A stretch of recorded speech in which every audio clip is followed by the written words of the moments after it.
다니엘서 5장 13절 이에 다니엘이 부름을 받아 왕의 앞에 나오매 왕이 다니엘에게 말하되 내가 나의 부왕이 유다에서 사로잡아온 유다 자손의 그 다니엘이냐? 신 바벨론 제국의 제3대 왕인 벨사살에게 아주 무시무시한 일이 일어났습니다. 벨사살 왕은 귀족 1000명과 다니엘서 5장 시작하면서 나오는 부분입니다. 귀족 1000명과 함께 큰 잔치를 베풀고 자기의 부친 느부갓네살 왕이 예루살렘 성전에서 탈취한 금, 은 그릇을 가져라고 명령해서 왕과 귀족들과 왕후들과 후궁들이 다 그것으로 술을 마셨습니다. 그리고 금, 은, 동, 철, 나무, 돌로 만든 우상들을 찬양하는데 그때 사람의 손가락들이 나타났습니다. 왕궁 촛대 맞은편 회벽에 글자를 쓰는데 왕이 그 광경을 본 것입니다. 왕이 얼마나 놀랐던지 왕의 얼굴빛이 변하고 그 생각이 번민하였고 고관절이 풀려서 그의 무릎이 부딪히고 말았습니다. 다리를 달달달달 떨었다는 얘기입니다. 점성술사와 갈대아 술사와 마법사를 불러오게 했고 바벨론 천자들에게 물었지만은 아무도 해석하지 못했습니다. 그래서 벨사살 왕은 더욱더 크게 번민하여 그의 얼굴빛이 변하였고 귀족들도 다 깜짝 놀랐습니다. 이 절망적인 순간에 왕비가 왕에게 말합니다. 왕의 나라에 거룩한 신들의 영이 있는 사람이 있으니 곧 왕의 부친 때에 있던 자로서 명철과 총명과 지혜가 있어 신들의 지혜와 같은 자라고 소개합니다. 왕의 부친 느부갓네살 왕이 세운 자로서 다니엘은 마음이 민첩하고 지식과 총명이 있어서 능히 꿈을 해석하며 비밀을 밝히며 의문을 풀 수 있다고 하면서 이제 왕에게 다니엘을 부르라고 요청합니다. 그래서 다니엘이 벨사살 왕 앞에 나온 것입니다. 왕이 다니엘에게 묻습니다. 내가 우리 부왕이 유다에서 끌어온 유다 포로 중에 하나인 그 다니엘이냐? 법정에서도 항상 첫 번째로 먼저 하는 것이 신분 확인입니다. 벨사살 왕도 내가 바로 그 다니엘이냐? 내 부친 느부갓네살 왕이 예루살렘에서 포로로 끌고 온 사람 중에 하나인 그 다니엘이냐? 반드시 사실 확인을 합니다. 14절 내가 내게 대하여 들은즉 내 안에는 신들의 영이 있으므로 내가 명철과 총명과 비상한 지혜가 있다 하도다. 내가 내게 대하여 들은즉 벨사살 왕은 왕비에게 들은 이야기로 말하는 겁니다. 하나님은 이 왕비처럼 누군가를 통해서 말씀하십니다. 때로는 성경 말씀을 통해서 말씀하시고 때로는 글을 통해서 말씀하시고 때로는 사건을 통해서 말씀하시고 때로는 목사의 설교를 통해서 또 다른 사람을 통해서 말씀하십니다. 내 안에는 신들의 영이 있으므로 벨사살 왕은 다니엘 안에 신들의 영이 있다고 말합니다. 바빌론 제국은 다신론 많은 신을 섬겼기 때문에 벨사살 왕은 신들의 영이다 라고 말합니다. 신들의 영이 내 안에 있기 때문에 라고 말하는데 사실 벨사살 왕의 말처럼 다니엘 안에는 신들의 영이 있었습니다. 이 신들의 영은 하나님의 영이죠. 우리가 믿는 하나님은 유일하신 하나님, 성부 하나님, 성자 하나님, 성령 하나님이죠. 그래서 신들의 표현은 구약성경에서도 복수로 표현하고 있습니다. 삼위일체의 하나님이시기 때문입니다. 내가 명철과 총명과 비상한 지혜가 있다 하도다. 다니엘의 능력을 이 신문으로 확인합니다. 15절 지금 여러 지혜자와 술객을 내 앞에 불러다가 그들에게 이 글을 읽고 그 해석을 내게 알게 하라 하였으나 그들이 다 그 해석을 내게 보이지 못하였느니라. 지금 여러 현자와 점성술사를 내 앞에 불러다가 그들로 이 글이 무엇인지 읽고 해석하라 말을 했는데 아무도 그것을 말하는 사람이 없었다고 말하는 겁니다. 아무도 말하지 못했어요. 16절 내가 네게 대하여 들은즉 너는 해석을 잘하고 의문을 푼다 하도다. 그런즉 이제 내가 이 글을 읽고 그 해석을 내게 알려주면 내게 자주색 옷을 입히고 금사슬을 내 목에 걸어주어 너를 나라의 셋째 통치자로 삼으리라 하니 내가 네게 대하여 들은즉 너는 해석을 아주 잘하고 비밀을 푼다 했다. 그러니까 이제 내가 이 글을 읽고 그 해석을 내게 알게 하라. 그러면은 내가 너에게 자주색 옷을 입히고 귀족들이 입는 아주 좋은 옷을 상으로 내리겠다는 겁니다. 지금도 옷이 신분을 나타내고 있죠.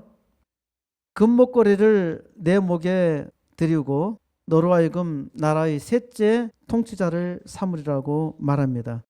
17절 다니엘이 왕에게 대답하여 이르되 왕의 예물은 왕이 친히 가지시며 왕의 상급은 다른 사람에게 주옵소서. 그럴지라도 내가 왕을 위하여 이 글을 읽으며 그 해석을 아뢰리이다. 다니엘은 왕에게 대답하는데 왕의 선물은 왕을 위하여 그냥 왕에게 두시고 왕이 줄 사례는 주겠다라면 다른 사람에게 주라고 말합니다. 다니엘이 아주 착한 행동을 보여주고 있죠. 그렇게 하더라도 나는 왕을 위해서 이 글을 읽고 그 해석을 알게 하시겠다고 말합니다. 18절 왕이여 지극히 높으신 하나님이 왕에 붙인 느부갓네살에게 나라와 큰 권세와 영광과 위엄을 주셨고 왕이여 지극히 높으신 하나님이 왕에 붙인 느부갓네살에게 나라와 큰 권세와 영광과 위엄을 주셨습니다. 19절 그에게 큰 권세를 주셨으므로 백성들과 나라들과 언어가 다른 모든 사람들이 그의 앞에서 떨며 두려워하였으며 그는 임으로 죽이며 임으로 살리며 임으로 높이며 임으로 낮추었더니 하나님이 느부갓네살 왕에게 큰 권세를 주셔서 모든 백성들 그리고 바벨론 제국이 세계를 통일했다 그랬죠. 모든 백성들 그리고 나라들 그리고 언어가 다른 모든 사람들 언어가 통일되는 기점은 알렉산더 대왕이 동서양을 정복했을 때 그때가 헬라어 그리스어로 언어가 통일됐지 그전에는 전부 다 달랐습니다. 알렉산더 대왕이 언어를 통일을 시켜놔요. 과거의 역사로 볼 때는 엄청난 일이었던 것이죠. 그래서 각 나라들 그리고 언어가 다른 모든 사람들이 그의 앞에서 떨며 두려워했으며 느부갓네살 왕이 자기 원하는 대로 사람을 죽이기도 하고 또 자기 원하는 대로 살리기도 하고 또 원하는 대로 자기가 높이기도 하고 원하는 대로 낮추기도 했단 말입니다. 20절 그가 마음이 높아지며 뜻이 완악하여 교만을 행함으로 그의 왕위가 폐한바되며 그의 영광을 빼앗기고 느부갓네살 왕이 내가 내 마음대로 모든 것을 다 할 수 있다. 그 마음이 굉장히 교만해졌고 아무 말도 듣지 않고 완고해졌습니다. 그 결과 하나님께서 그 왕위를 폐하셨어요. 그 영광을 빼앗아 버렸습니다. 어떻게 했는가? 21절입니다. 사람 중에서 쫓겨나서 그의 마음이 들짐승의 마음과 같았고 또 들나귀와 함께 살며 또 소처럼 풀을 먹으며 그의 몸이 하늘 이슬에 젖었으며 지극히 높으신 하나님이 사람 나라를 다스리시며 자기의 뜻대로 누구든지 그 자리에 세우시는 줄을 알기에 이르렀나이다. 이제 느부갓네살 왕이 어떻게 자기의 왕위를 빼앗겼는가 하는 것을 보여주고 있습니다. 이것은 이미 다니엘서 2장에 예언된 내용입니다. 느부갓네살 왕이 사람 중에서 쫓겨나서 그 마음이 들짐승의 마음과 같았다. 그러니까 하나님께서 느부갓네살 왕의 마음을 짐승의 마음 같게 한 것입니다. 우리의 마음에다가 개의 마음을 넣으면은 절대 사람으로서 행동 못합니다. 개로서 행동하게 되는 거죠. 늑대의 마음을 넣으면은 늑대처럼 행동하게 됩니다. 사람은 늑대의 마음을 주지 않고 개의 마음을 주지 않고 또 돼지의 마음을 주지 않아도 돼지처럼 살기도 하고 늑대처럼 살기도 하고 개처럼 살기도 하지만은 이 느부갓네살 왕에게 하나님께서 짐승의 마음을 주셨습니다. 지금도 정신병 질환 중에서 낭광증이 있습니다. 낭은 늑대랑, 늑대와 같이 미친 증세를 말하는데 소와 같이 미친 증세를 가진 사람은 우광증이라고 합니다. 이건 의학적인 용어예요. 그래서 늑대의 마음을 가진 사람도 있는데 바로 하나님께서 느부갓네살 왕에게 짐승의 마음을 준 것입니다. 짐승의 마음을 줬으니까 사람들과 살 수가 없어요. 그래서 들나귀와 함께 거하며 또 소처럼 풀을 뜯으며 그 몸이 하늘이슬에 젖었다는 말은 사람은 이불 덮고 자잖아요. 그런데 짐승의 마음을 가졌기 때문에 이불이 필요가 없어요. 늑대처럼 또 소처럼 밖에서 자니까 하늘 이슬이 자기의 몸을 적시는 것이죠. 지극히 높으신 하나님이 인간 나를 다스리며 자기 뜻대로 누구든지 그 왕의 보좌에 세우는 줄을 알기까지 이르게 되었나이다. 그러니까 느부갓네살 왕이 무려 7년 동안 난광증에 걸려서 늑대처럼 삽니다. 7년이 지나서 돌아오게 되는데 그제서야 하나님이 인간 나라를 다스리신다. 하나님이 자기로 하여금 세계를 통일하게 하셨다. 자기에게 바벨론 제국을 줬다라는 것을 깨닫고 고백합니다. 이것을 알 때에야 느부갓네살 왕이 자기의 마음으로 다시 돌아왔고 다시 왕노릇을 하게 되었습니다. 22절 벨사살이여 왕은 그의 아들이 되어서 이것을 다 알고도 아직도 마음을 낮추지 아니하고 이제 느부갓네살의 아들인 벨사살 왕은 느부갓네살의 아들이 되어서도 이것을 다 알고 있지 않았느냐? 그럼에도 불구하고 너도 지금 마음을 낮추지 않고 교만하고 있어. 사람은 교만하면은 망합니다. 하나님을 믿는 사람이든 믿지 아니하는 사람이든 교만하면은 망하게 되어 있어요. 23절 도리어 자신을 하늘의 주제보다 높이며 그의 성전 그릇을 왕 앞으로 가져다가 왕과 귀족들과 왕후들과 후궁들이 다 그것으로 술을 마시고 왕이 또 보지도 듣지도 알지도 못하는 금, 은, 구리, 새와 나무, 돌로 만든 신상들을 찬양하고 도리어 왕의 호흡을 주장하시고 왕의 모든 길을 작정하시는 하나님께는 영광을 돌리지 아니한지라. 이제 다니엘이 벨사살 왕의 죄를 신문합니다. 당신은 도리어 하늘의 주를 거역하여 스스로 높였어. 심지어 당신은 당신의 아버지가 예루살렘 성전의 집에서 가져온 그릇, 예루살렘 성전의 집 그릇을 왕의 앞으로 가져다가 왕과 귀족들과 왕유들과 빙우들이 다 그것으로 술을 마셨어요. 예루살렘 성전에 있는 그릇으로 금과 은것으로 술을 마셨단 말입니다. 게다가 보지도 못하고 듣지도 못하고 알지도 못하는 우상, 곧 금이나 은이나 동이나 철이나 나무나 돌로 만든 신상들을 왕이 찬양했던 것입니다. 게다가 왕의 호흡이라는 것은 생명이죠. 생명과 왕의 모든 길을 그 손에 주관하시는 하나님께는 영광을 돌리지 않았다는 겁니다. 하나님께서 이방 왕임에도 불구하고 특별히 세웠는데 우상 숭배를 하고 하나님을 조롱하니 하나님께서 심판하시겠다는 겁니다. 이제 하나님의 심판이 임합니다. 그 심판이 바로 24절 기록입니다. 이러므로 그의 앞에서 이 손가락이 나와서 이 글을 기록하였나이다. 이제 왕이 앉아있는 저쪽 금쪽대 반대편 벽면에 회벽에 손가락들이 나타나서 글을 기록한 것입니다. 25절 기록된 글자는 이것이니 곧 메네메네 데겔 우바르신이라. 메네메네 데겔 우바르신. 26절 그 글을 해석하건대 메네는 하나님이 이미 왕의 나라의 시대를 세워서 그것을 끝나게 하셨다 하며, 메네는 화폐의 단위이기도 하고 무게를 나타내기도 합니다. 그리고 세다는 뜻도 가지고 있습니다. 돈을 세다.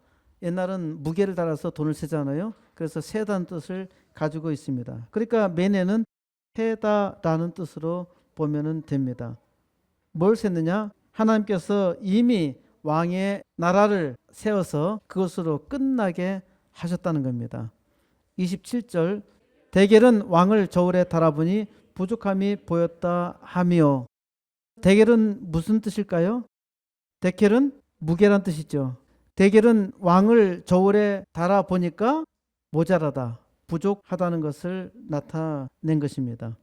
그대라면은 메네니까 세고 또 세고, 데켈 무게를 달아보니 우바르신이 되는 겁니다.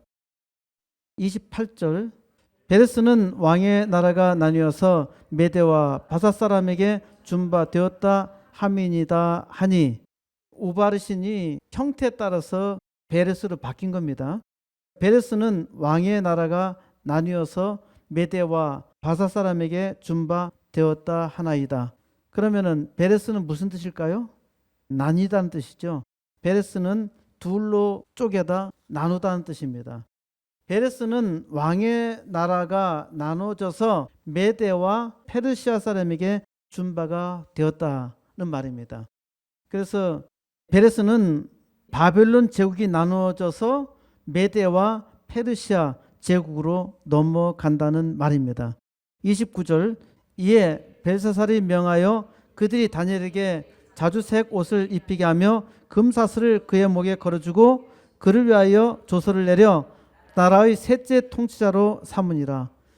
이제 벨사살이 자기 약속한 대로 다니엘에게 자주색 옷을 입혀줬고 금 목걸이로 그 목에 들이우고 그를 위하여 칙령을 내려서 그 나라의 셋째 통치자로 삼았습니다.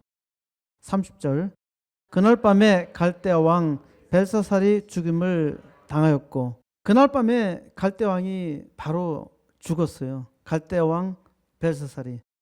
바빌론의 더 큰 적이 갈대아예요. 더 큰 적은 메소포타미아.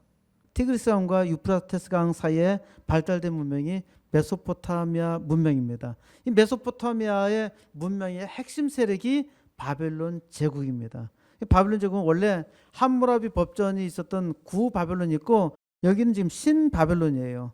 그래서 이 신바벨론 제국의 왕, 때로는 바벨론 왕, 칼데아 왕, 우리말에서는 갈대아 되는데 원래 칼데아예요. 칼데아 왕이나 바벨론 왕이나 똑같아. 그러니까 바벨론 왕 벨사살이 죽임을 당하였고, 벨사살은 이름도 좋아야 돼. 벨사살. 벨이 살해를 당했다는 말이 벨사살이잖아. 그렇죠? 벨은 무슨 뜻이냐면은 벨신입니다. 벨신. 벨신이여 왕을 지켜 주옵소서, 이런 뜻이에요. 원래 뜻은 벨을 사살했어. 그 벨사살이야. 이름 기억하기 쉽죠? 벨이 사살 당했는데, 벨사살은 원래 여기에 느부갓네살 왕을 그 부친이라는데 사실 부친이 아니라 느부갓네살 왕의 외손자입니다. 느부갓네살 왕이 자기 아들에게 왕권을 넘겨줬는데 왕의 사위들이 반란을 일으켜서 아들이 죽고요. 사위가 왕노를 하는데 또 그 사위도 죽고 느부갓네살 왕의 사위인 나보니두스가 왕이 됩니다.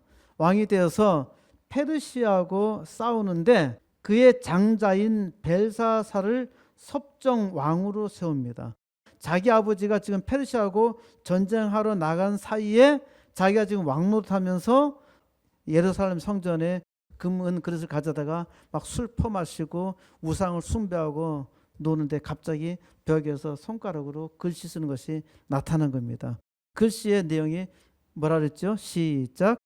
메네메네 데켈 우바르신. 헤로도투스, 역사를 쓴 헤로도투스가 헬라 역사를 썼는데 주전 539년 10월 10일 벨사살이 연회를 베풀던 날 밤에 페르시아 제국의 초대왕 키루스 군대가 강을 건너서 성으로 침투하여 벨사살을 살해했다고 합니다.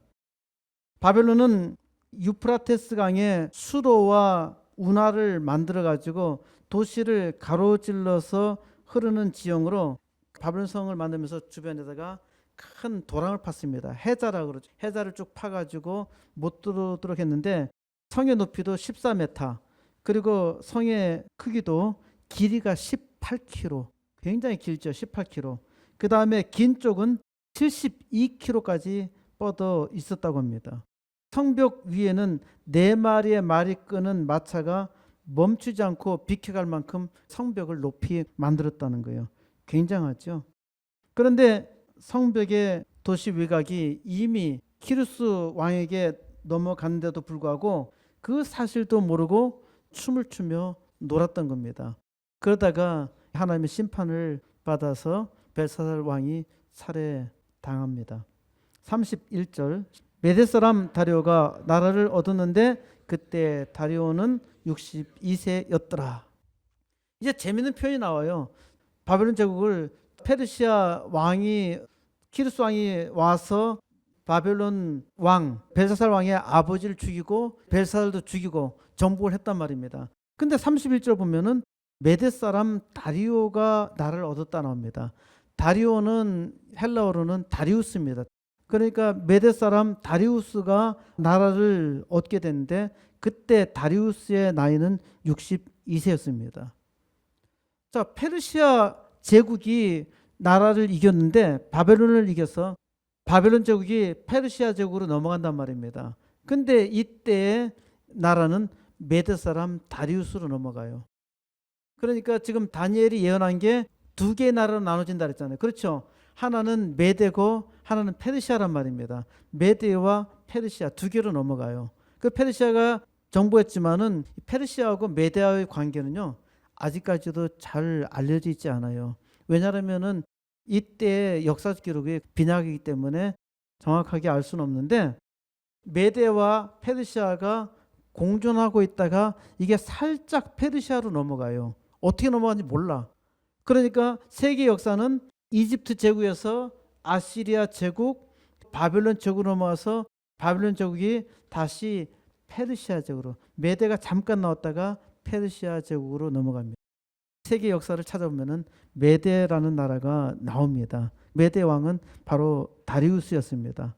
다리우스가 62세에 그걸 받았는데 페르시아 제국으로 넘어가죠. 페르시아 제국으로 넘어가면서 키루스가 원년 제1년에 왕이 되면서 바로 유대인들을 자기 땅으로 돌아가라. 그래서 예레미야 선지자를 통해서 예언한 것처럼 70년 만에 자기 땅으로 원하는 자는 다 돌아가는 역사가 일어납니다. 페르시아가 바벨론을 정복했는데 어떻게 메대가 나라를 받았는지 참으로 신비로운 일입니다. 좌우간 역사적으로 정확한 기록이 없어서 확인하기가 어려운 점이 있습니다. 내 안에는 신들의 영이 있으므로, 벨사살 왕이 다니엘에게 한 말입니다. 내 안에는 신들의 영이 있다는 겁니다. 신들의 영이 있기 때문에 너는 대단히 총명하고 너는 비밀도 알고 너는 비전도 있어. 다니엘은 비전의 사람이었습니다. 하나님께서 다니엘에게 그 영으로, 하나님의 성령으로 비전을 주셨기 때문입니다. 다니엘이 성령을 거저받은 것이 아닙니다. 다니엘은 하루에 3번씩 기도했습니다. 죽음을 무릅쓰고 적어도 하루에 3번은 반드시 하나님께 기도했습니다. 그래서 하나님의 영이 항상 다니엘과 함께 했던 겁니다. 다니엘이라는 인물을 보십시오. 다니엘은 정말 특이합니다. 느부갓네살 왕 때 주전 605년에 유다에서, 예루살렘에서 포로로 바벨론으로 끌려간 사람입니다. 그래서 바벨론 왕궁에서 소위 대학 교육을 받았고, 거기에서 교육을 받고 거기서 발탁돼 가지고 총리가 되었습니다. 바벨론 쪽에서 총리가 된 사람이요, 메대를 거쳐서 페르시아까지 총리를 합니다. 페르시아 제국의 원년, 키루스 왕 원년 때 이스라엘 백성이 자기 땅으로 돌아갈 수 있게 되었다고 했잖아요. 돌아갈 수 있도록 되어 있는데 다니엘은 돌아가지 않습니다. 페르시아 제국에서 계속 총리직을 수행합니다. 여러분, 왕권이 우리나라 같은 경우도요. 세계 어느 나라든 대통령이 바뀌면은 총리가 계속 그 자리를 유지할 수 있는 것이 아닙니다. 그런데 다니엘은 나라가 바뀌었어. 바벨론에서 메대에서 페르시아 제국으로 넘어갔단 말입니다. 무려 3개 국가가 변화됐는데도 계속적으로 총리를 할 수 있다고 하는 거 대단하죠. 사람으로서는 불가능한 일입니다. 하나님께서 하신 일이죠. 기적입니다. 하나님께서 하셨다는 거죠. 하나님께서 다니엘을 통해서 비전을 보여주시려고. 인간 나라를 다스리는 것이 사람이 아니다. 느부갓네살 왕 내가 하고 또 키루스 대왕 내가 인간 나라를 다스리는 것처럼 보이지만은 이러한 보좌를 준 것은 하늘에 계신 하나님입니다. 이것을 다니엘 선지자를 통해서 증거하는 겁니다. 그리고 다니엘은 이것뿐만 아니라 앞으로 올 메시아까지 정확하게 예언하고 있습니다. 하나님께서 그 축복을 알게 하시려고 특별히 다니엘을 선택하셨고 다니엘에게 지혜와 총명을 주었을 뿐만 아니라 하나님의 성령이 충만하여 오묘한 비밀도 깨달을 수 있게 했습니다. 내 안에는 신들의 영이 있으므로 여러분 안에도 하나님의 영이 있습니다.